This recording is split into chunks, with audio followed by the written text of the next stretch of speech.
Oh, I saw your question from 7-4, number 7 in the homework. Compute P of x using a binomial formula. So they give you n, p, and x equal 25.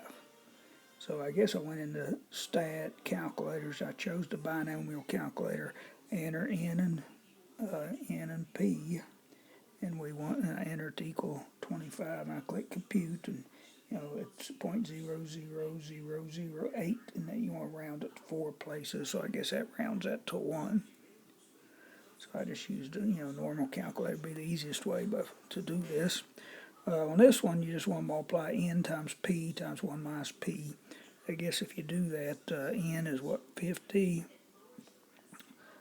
p is what, 0.25, 1 minus 0.25.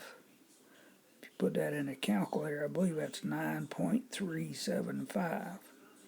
And so, that product is less than 10, so we can't use the normal distribution to work, to approximate this problem, this binomial probability. So I guess down here, we can't do this with the normal distribution. Hope that helps.